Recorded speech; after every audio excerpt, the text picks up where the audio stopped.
Baik, ada berapa ini? Ada 11 orang yang hadir. Terima kasih sudah hadir tepat waktu ya. Saya juga tidak akan banyak-banyak menyampaikan mengenai apa itu perwalian. Ada 4 hal yang akan saya sampaikan. Terus nanti mungkin diakhiri dengan diskusi dan tanya jawab ya, mengenai perkuliahan semester depan, semester genap 2025-2026 ya. Waktu tidak terasa kita sudah masuk tahun baru ya, kebetulan hari ini tanggal 26 ya, tahun 26. Waduh. Baik, tolong disimak dulu apa yang akan saya sampaikan. Nanti kita lanjutkan dengan diskusi. Ada 4. Yang pertama adalah urusan administrasi, yang kedua adalah urusan kuliah, yang ketiga adalah literasi, dan yang keempat adalah riset ya, penelitian.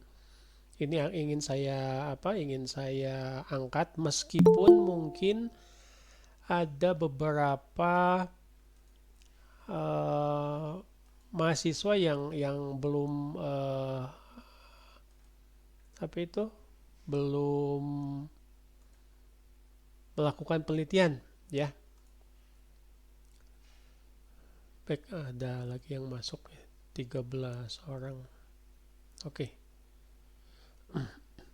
Baik, kita mulai yang pertama yaitu administrasi perkuliahan. Jadi saya harap juga Anda sudah cukup paham ya, karena untuk yang sudah lama ya, saya mengingatkan saja bahwa yang namanya kontrak kuliah itu dimulai dengan mengajukan KRS, diajukan setelah Anda menyelesaikan kewajiban pembiayaan ya. Nanti kalau ada masalah dengan pembiayaan bisa konsultasi ke saya atau ke prodi ya, coba kita ajukan jika memungkinkan, ada keringanan-keringanan. Lalu eh, ada beberapa hal ya yang ingin saya sampaikan. Yang pertama adalah IPK dan IPS ya. Jadi kemarin rapat dosen, pengajuan KRS maksimal itu dihitung bukan dari IPK tapi dari IPS ya, indeks prestasi per semester. Bukan tidak boleh, misalkan Anda berhak mengambil 24 SKS, Pak saya mau ngambil semuanya, silahkan saja, tetapi juga diperhatikan dengan kemampuan Anda. Bukan kemampuan Anda bilang bidang akademik saja, tetapi juga mungkin dengan kesibukan Anda kegiatan-kegiatan di luar kampus ya. Ada yang aktif di organisasi, mau ngambil 24 SKS, sementara ini SKS-nya kuliah-kuliah akhir yang banyak memerlukan kerja kelompok, misalkan menulis, meneliti, survei, dan seterusnya, belum yang KP ya. Jadi ada mahasiswa yang sampai sakit karena misalkan kecapean, terlalu banyak kegiatan, termasuk juga kuliah ya. Saya harap Anda sudah cukup dewasa, bisa ngukur-ngukur diri lah ya, jangan sampai nanti sakit.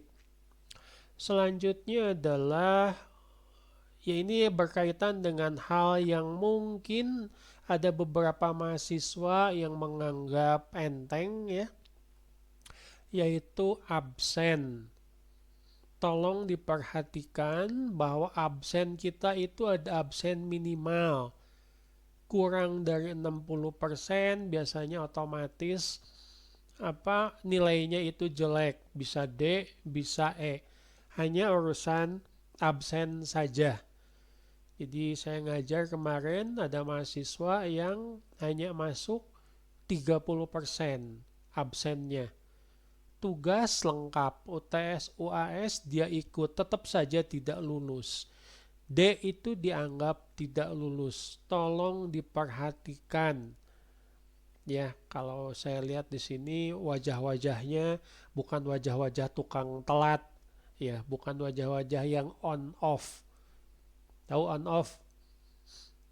Kadang-kadang masuk, kadang-kadang enggak. Gimana mood? Tolong. Ya, salah satu keberhasilan Anda bukan cuma IQ tapi juga EQ, emotional quotient. Kalau moody, wah itu emotional quotientnya tidak tetap ya, tidak konsisten. Mau kuliah gimana moodnya aja. Ini lagi mendung, cuaca hujan, hoream. Ya, janganlah. Ya, namanya juga perjuangan, namanya juga ibadah. Masa dosennya 14 kali pertemuan itu selalu hadir, baik offline maupun online. Sementara mahasiswanya, waduh, ini banyak masalah, sakit lah, urusan keluarga, ya. Apalagi untuk yang sudah semester-semester akhir ya, semester 7, semester 8, aduh sebentar lagi finish nih. Ya, konsistensi tolong dipertahankan, kalau perlu ditingkatkan. Jangan sampai nanti kalau kayak mobil mah kehabisan bensin gitu ya. Udah suntuk, udah capek. Ya, konsistensi itu dibiasakan sejak semester-semester awal. Ini ada beberapa hal yang ingin saya sampaikan mengenai ujian ya. Khususnya karena saya melihat sepertinya ujian untuk UTS ini akan online. Mayoritas online. Online ya kemarin ya UTS ya. Nah, untuk semester-semester akhir ya sebetulnya juga dari semester awal tergantung dosennya ya. Banyak yang memang tidak disarankan untuk bikin soal itu multiple choice atau pilihan berganda. Kebanyakan itu adalah essay. Kemampuan Anda menulis, kemampuan Anda scan ya, ganti filenya jadi PDF. Lalu ini yang kadang-kadang suka teledor, mungkin karena mahasiswanya bingung atau capek, ya udah ujian, lupa submit. Tolong diperhatikan. Betul bahwa pengawas dosen itu selalu mengingatkan saat pada waktu dekat-dekat sudah mau akhir ujian supaya submit. Tapi saya ngajar 3 kelas semester kemarin itu ada 2 atau 3 mahasiswa yang ikut UTS tapi nilainya tetap 0. Kenapa? Karena lupa submit. Saya sudah mengingatkan ya, dan saya juga mengingatkan lagi di kelas, tapi ternyata mahasiswanya nggak tahu ya, tidak memperhatikan nilai ya, kenapa dia tidak penasaran nilai UTS-nya 0, sehingga pada saat saya kemarin beres menghitung nilai akhir untuk A ya, A, B, C dan seterusnya, itu si mahasiswanya nilai UTS-nya tetap 0.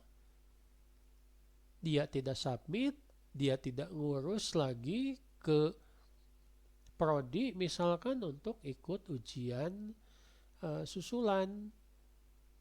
Ada beberapa mahasiswa yang tidak ikut UTS, memang benar-benar tidak ikut, bukan tidak submit, tapi tidak ikut ujian susulan. Nah, ini tolong diperhatikan ya. Bahkan untuk sampai semester akhir juga ada mahasiswa yang entar aja, lupa aja UTS-nya, tidak ikut, ingat-ingat setelah UAS. Hal-hal seperti ini tolong diperhatikan. Saya sangat menyesalkan jika Anda dapat nilai jelek ya, dapat nilai C, dapat nilai apalagi D atau E, karena bukan Andanya tidak layak lulus gitu loh. Tapi karena teledor, tidak teliti. Apalagi sekarang ujian itu banyak, khususnya untuk UTS itu sudah dilaksanakan secara online. Tolong diperhatikan. Ya, kalau Anda tidak lulus kan rugi ya. Harus ngambil lagi, harus bayar lagi, harus ikut kelompok lagi. Kemarin ada mahasiswa yang ngambil ulang kuliah pilihan tetap tidak lulus. Kenapa tidak lulus? Karena tidak ikut kelompok manapun. Saya tidak tahu, ya, karena mahasiswanya juga jarang masuk. Kalau jarang masuk, ya juga tidak ada yang kenal, tidak ada yang ngajak. Akhirnya tidak lulus. Ya, jangan sampai Anda jadi donatur Unpas. Bayar, bayar, bayar, tapi nggak lulus terus.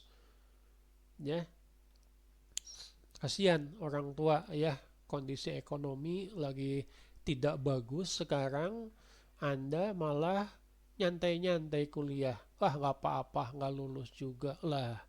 Kok tidak sayang sama orang tuanya yang banting tulang cari uang untuk menyekolahkan Anda, bukannya mau cepat lulus, malah ditunda-tunda. Ya, tambah lama malah jadi tambah males. Kenapa? Salah satu dampaknya adalah Anda tidak punya teman. Tolong diperhatikan. Ya, teamwork, ingat. Ya, IF itu teamwork. Mulai dari semester 1 itu teamwork. Karena pada saat Anda kerja di bidang IT, ya itu yang yang jadi modal Anda. Kemampuan Anda teamwork, saya jamin bakalan di ditanyakan nanti pada saat misalkan wawancara kerja, ya. Oke, ada yang masuk lagi nih. Sebentar.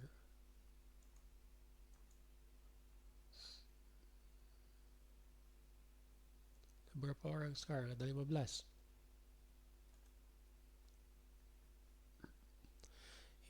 Baik. Itu yang pertama. Ya, nanti kalau ada pertanyaan tolong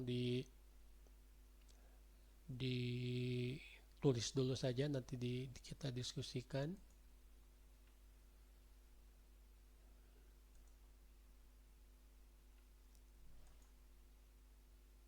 Kok lama ya?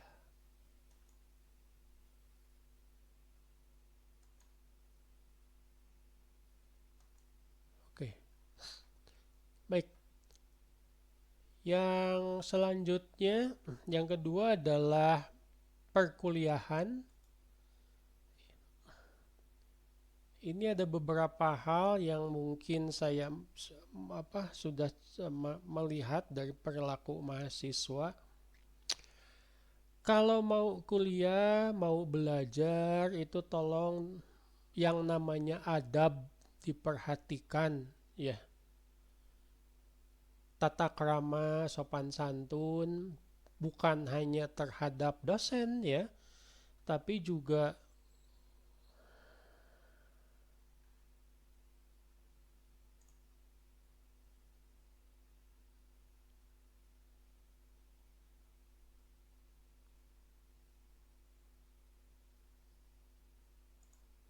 halo, halo, bisa dengar suara saya?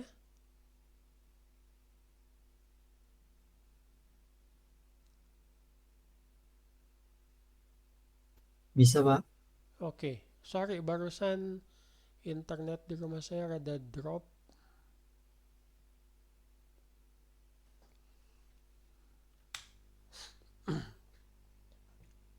Sampai di mana tadi? Adab ya? Gimana yang lain bisa dengar suara saya? Bisa, Pak. Oke. Dengar, Kak. eh di rumah pakai IndiHome, kemarin kan IndiHome bermasalah, kayaknya belum belum sehat 100% sekarang ya. Maaf kalau ada sedikit gangguan. Silahkan salahkan ke IndiHome. Baik, adab ya. Jadi saya melihat mahasiswa yang sok cuek, sok apa eh, tidak memperhitungkan waktu. Contoh paling gampang adalah jika mahasiswa terlambat, dosen sudah mengajar. Itu bukan cuma mengganggu dosen, tetapi juga mengganggu sesama mahasiswa. Ya, ada mahasiswa yang 2-3 kali terlambat, lah saya biarkan. Ya lama-lama dosen juga kesal gitu ya. Dan dosen juga manusia punya perasaan. Nah, budaknya menikieu-kieu pisan. Ya, saya curiganya adalah dia memang malas kuliah. Kenapa malas kuliah? Karena di kelasnya tidak punya teman. Nah, ini saya tidak bisa ajarkan ya bagaimana Anda berkomunikasi dengan orang lain.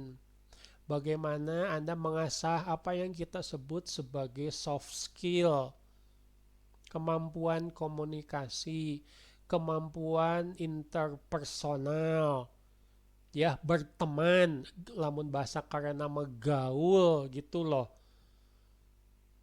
Ada mahasiswa yang ngambil lagi kuliah, tapi ternyata dia pintar gaul. Dia masuk ke kelompok yang memang anaknya bagus-bagus, bisa nulis, cerdas, dan seterusnya. Bayangkan tadinya tidak lulus, dapat nilai E, ya dia ngambil lagi, kebetulan kuliah saya, dia ngambil lagi, dari E langsung jadi AB. Kenapa? Karena dia apa duduk di depan, gaul dengan orang yang tepat, mencatat, ya dan ikut kelompok yang memang anaknya bagus-bagus dan nilainya juga paling gede di kelas. Itu mungkin bisa menjadi contoh. Ya, bukan artinya contohnya Anda tidak lulus terus ngambil lagi, bukan ya. Tapi bagaimana membuat suasana kuliah itu memang menyenangkan. Salah satunya kenapa kuliah menyenangkan ya punya banyak teman, punya banyak sahabat, bukan cuma sesama mahasiswa, tapi juga TU, ya, para staf, dosen, asisten, ya, seneng gitu loh. Ke kampus tuh. Karena seperti ke rumah sendiri, ya kan pengennya seperti itu ya. Tolong adab diperhatikan. Tolong manajemen waktu diperhatikan. Tahu kapan kuliah, tahu kapan main, tahu kapan kegiatan-kegiatan yang lainnya. Lanjut adalah, nah ini sekarang mulai ke, ini mungkin ingin apa saya bahas ya spesifik untuk literasi. Kenapa mahasiswa itu tiap ujian esai sama dosennya dikasih 4 soal, dikasih waktu 90 menit. Dikasih lembar jawaban itu bukan satu lembar tapi 2 lembar bolak-balik. Dosen ngasih waktu 90 menit karena dia punya perhitungan bahwa 4 soal esai jika dijawab dengan benar ini akan makan waktu 90 menit gitu loh. Ya, ini 4 soal dikasih 4 lembar, berarti satu soal ya seharusnya 1 lembar. Ada jawabannya. Jawabannya apa? Mungkin berkaitan dengan arti. Mungkin berkaitan dengan kasus, mungkin harus pakai gambar, mungkin harus pakai diagram skema. Skemanya juga harus dijelaskan lagi. Banyak mahasiswa yang dikasih 4 soal cuma lembar depannya saja. Apalagi untuk kuliah saya, ya. Mau meriksanya juga sudah kurang selera karena tahu nilainya itu bakalan kurang bagus. Ya, saya tidak tega kalau menyebutkan nilainya jelek. Tolong diperhatikan, kenapa mahasiswa tidak menulis? Karena dia tidak biasa menulis. Bayangkan, ya, selama kuliah saya selalu menghimbau mahasiswa untuk mencatat. Ini bukan cuma urusan apa? Bukan cuma urusan mencatat saja, tolong diperhatikan. Tapi ini urusan meningkatkan kecerdasan. Yang namanya dosen, ini selalu saya bilang ya, maaf kalau mengulang-ulang. Yang namanya dosen, saya ya contohnya, tiap kuliah 3 SKS, itu paling ngasih eh, paling banyak juga 20-22 slide. Tapi kan saya ngomongnya sampai 2 jam. Banyak yang saya omongin itu tidak ada di slide dan itu harus Anda catat. Bukan hal yang mudah menerjemahkan apa yang disampaikan dosen dalam bentuk tulisan. Itu akan membantu kecerdasan Anda dengan catatan kalau Anda mau cerdas. Jangan mengandalkan sesuatu yang digital. Kan Pak Caca ngasih blog, saya mah nanti baca di sana saja. Jangan. Kenapa? Kalau Anda baca mengandalkan yang digital susah nempel. Ini saya bukan ngomong asal-asalan loh. Tapi berdasarkan penelitian bahkan Swedia, Norwegia, negara-negara yang pendidikannya sangat hebat sekarang balik lagi ke buku kertas. Kenapa? Karena pada saat mereka mengandalkan semuanya serba digital, kemampuan literasi mahasiswa menurun. Saya ulangi, menurun. Ya, kalau bahasa kasarnya mah tambah bodoh. Lihat orang Indonesia, mayoritas yang tergila-gila tidak bisa hidup tanpa medsos.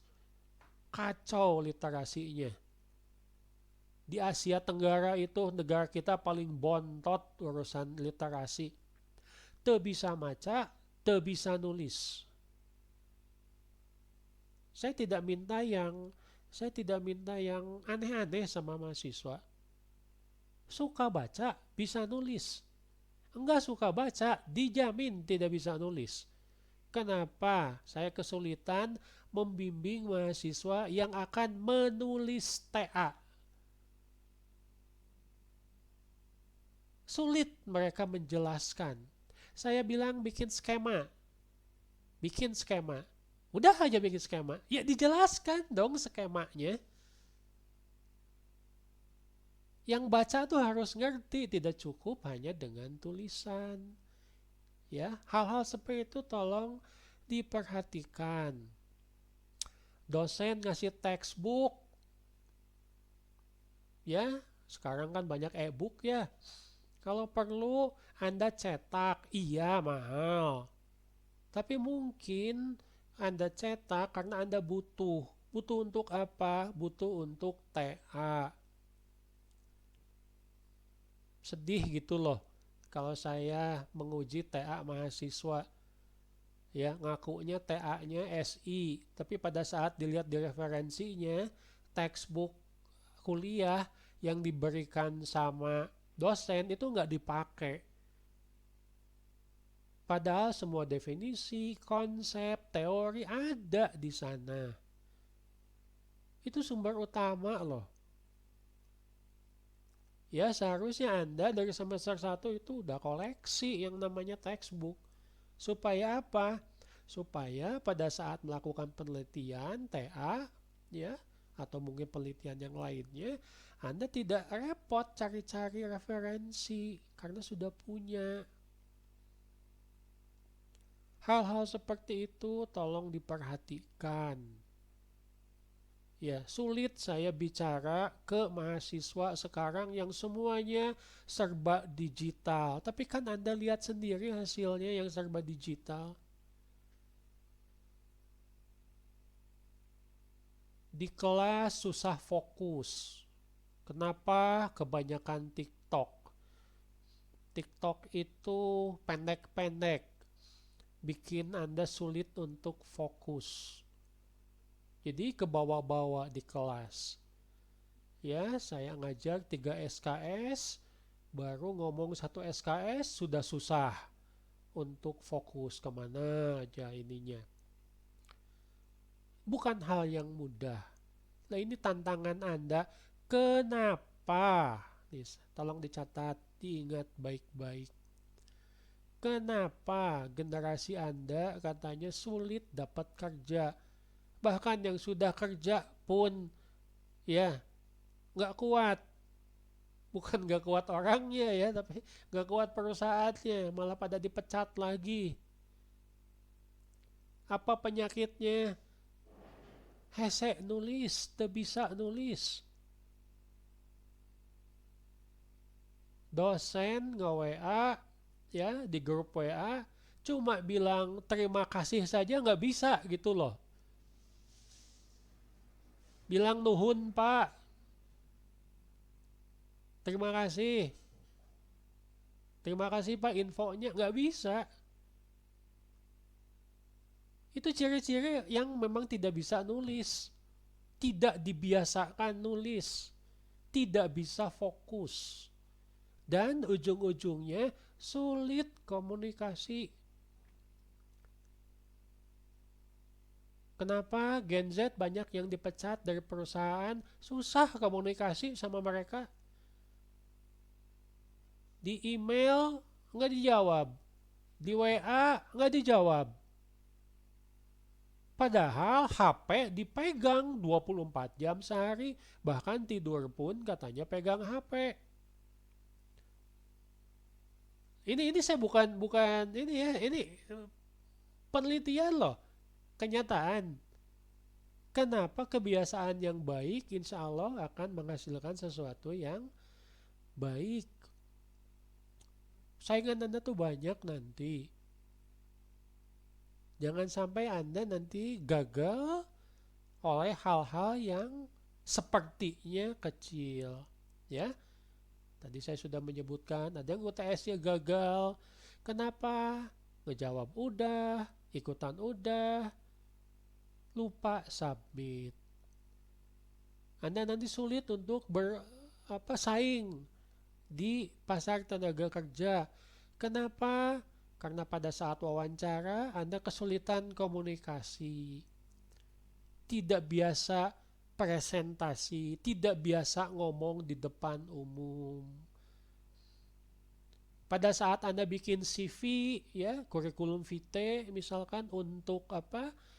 Untuk melamar kerja, dilihat aja enggak sama bagian HRD-nya. Kenapa? Karena nulisnya tidak menarik. Hal-hal seperti itu tolong diperhatikan. Ya, ini bukan buat saya loh, tapi bukan buat Anda, bukan hanya untuk saat kuliah, tapi nanti ke depannya. Ya, kecuali kalau Anda memang berencana mau menjadi pengangguran dulu ya jangan ya. Baik, yang terakhir adalah penelitian. Tolong diingat, terutama mahasiswa yang sudah mulai memperhitungkan untuk mau bikin penelitian apa, jangan sampai salah pilih kuliah pilihan. Saya kemarin ngajar kuliah SI, ya, terus saya anak mahasiswanya saya suruh bikin apa pakai metode tertentu untuk mengukur pakai SWOT ya, SWOT strength, weakness, dan seterusnya. Lalu saya tanya sebetulnya mereka mau jadi apa, punya cita-cita nanti profesinya apa setelah lulus. Beberapa inline dengan kuliah SI, tapi ternyata ada beberapa mahasiswa yang ngambil pilihan SI tapi pengen jadi UI UX designer. Kan bingung sayanya. Kenapa ngambil kuliah pilihan SI bukan ngambil kuliah pilihan perancangan interaksi yang ada di semester yang sama? Hati-hati. Ya, lo kan Anda bukan cuma yang namanya kuliah pilihan, itu harus inline dengan penelitian Anda. Pak, saya ngambil kuliah perancangan interaksi karena nanti TA-nya, penelitiannya, itu saya tertarik dengan bidang UI UX. Bagus. Pak, saya bidang SI. Saya ingin melakukan survei, melihat sebuah sistem informasi di organisasi, dan melakukan evaluasi. Bagus. Nah, yang bikin bingung, Pak, saya di SI. Saya mau bikin pemrograman pakai Java. Nah, kan liar. Kenapa ngambil SI pilihannya kalau misalkan TA-nya itu Anda malah ingin ke rekayasa perangkat lunak? Bukan tidak boleh, tapi Anda nanti kesulitan dalam pengembangan wawasan. Ya, jadi salah satu tujuan di kuliah pilihan itu adalah pengembangan wawasan, pengetahuan mengenai metode ya, dan framework yang akan Anda pakai di TA, termasuk juga studi-studi kasus yang bisa Anda kembangkan untuk TA. Ya, jadi tolong jangan sampai karena teman Anda ngambil SI ikutan SI. Padahal penelitiannya Anda pengen RPL atau mungkin sebaliknya. Oke? Hal-hal seperti itu harus diperhatikan. Ya, bagaimana Anda mengasah critical thinking, berpikir kritis. Mahasiswa ada yang bingung, Pak, masalahnya apa ya? Nanti saya mau bikin TA. Lah, masalah tuh di mana-mana banyak. Negara kita itu tidak habis-habisnya dirundung masalah. Kok Anda bilang bingung cari masalah? Tiap kuliah dosen tuh ngasih masalah sama Anda. Ngasih dalam bentuk tugas, dalam bentuk kuis, dalam bentuk tugas kelompok. Ya itu bisa dilanjutkan menjadi tugas akhir. Anda cari masalah. Apa cari masalahnya? KP. Di tempat KP itu banyak masalah. Silahkan dilanjutkan menjadi TA. Jangan bikin sesuatu yang benar-benar mulai dari awal lama. Sementara prodi kita itu punya target untuk percepatan kelulusan. Semester lalu itu saya membimbing mahasiswi ya 3 yang saya postpone dulu, saya tunda dulu sidangnya. Padahal sudah seminar. Kenapa saya tunda sidangnya? Karena nunggu semua nilai semester 8 itu beres. Jadi mereka itu menyelesaikan TA sambil kuliah semester 8. Semester terakhir, semesternya beres, tidak nyampe 2 bulan sesudah semester 8 mereka sidang. Nah itu yang disebut sebagai percepatan kelulusan. Jadi bukan nunggu semester 8 beres terus tambah 2 semester lagi baru TA-nya beres. Wah, repot gitu mah. Biaya lagi, ya. Oke, itu mungkin yang ingin saya sampaikan ya. Jadi tolong diperhatikan, bukan untuk dosen ya, tetapi untuk kesuksesan Anda menyelesaikan kuliah, wisuda, dan ya mampu bersaing nanti setelah wisuda itu. Sebentar.